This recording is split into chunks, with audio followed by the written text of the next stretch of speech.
Salt lake ಕ್ರೀಡಾಂಗಣದ ಧ್ವಂಸ ಕೃತ್ಯಕ್ಕೆ ಬಿಜೆಪಿ ಕಿಡಿಕಾರಿದೆ. ಮಮತಾ ಆಡಳಿತದ ಬಗ್ಗೆ ಸಂಸದ ಸುಧಾಂಶು ತ್ರಿವೇದಿ ಆಕ್ರೋಶ ವ್ಯಕ್ತಪಡಿಸಿದ್ದಾರೆ. ಈ ರೀತಿಯ ದುರುಪಯೋಗ ಮತ್ತು ಕುತಂತ್ರ ನಡೆದಿದ್ದು ಪ್ರತಿಯೊಬ್ಬ ಭಾರತೀಯನು ನಾಚಿಕೆ ಪಡಬೇಕು. ಹಾಗಾಗಿದೆ ಈ ಘಟನೆ ಇದು.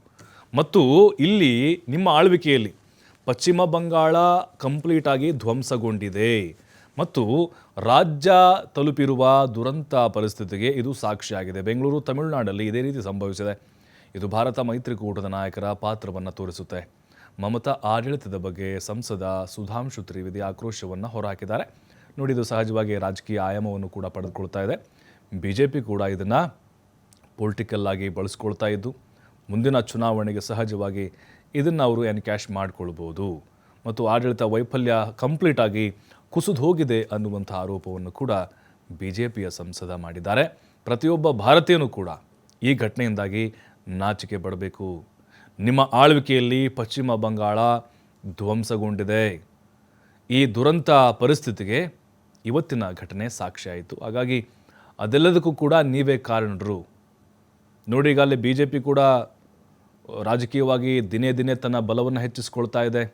ಏನೇ ಒಂದು ಹಗರಣ ಆಗಲಿ, ಏನೇ ಒಂದು ಘಟನೆ ಆಗಲಿ, ಅದನ್ನು ಸ್ಟ್ರಾಟಜಿಯಾಗಿ ತೆಗೆದುಕೊಳ್ತಾ ಇದೆ.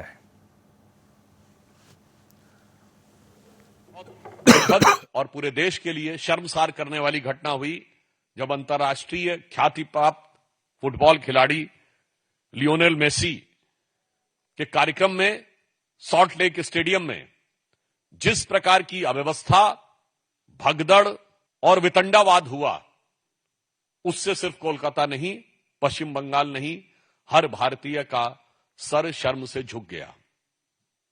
पश्चिम बंगाल की मुख्यमंत्री सुश्री ममता बनर्जी जी ने अपने ट्वीट में कहा कि she is deeply disturbed by this event, but I want to make very clear, it is not you Mamata ji who is disturbed, it is the West Bengal which has got deeply and devastatedly destroyed under your rule. Mamata ji, ये सिर्फ आपके विचलित होने या दुखी होने की बात नहीं है. आपके शासनकाल में पश्चिम बंगाल जिस दुखद और दर्दनाक स्थिति की तरफ पहुंच गया,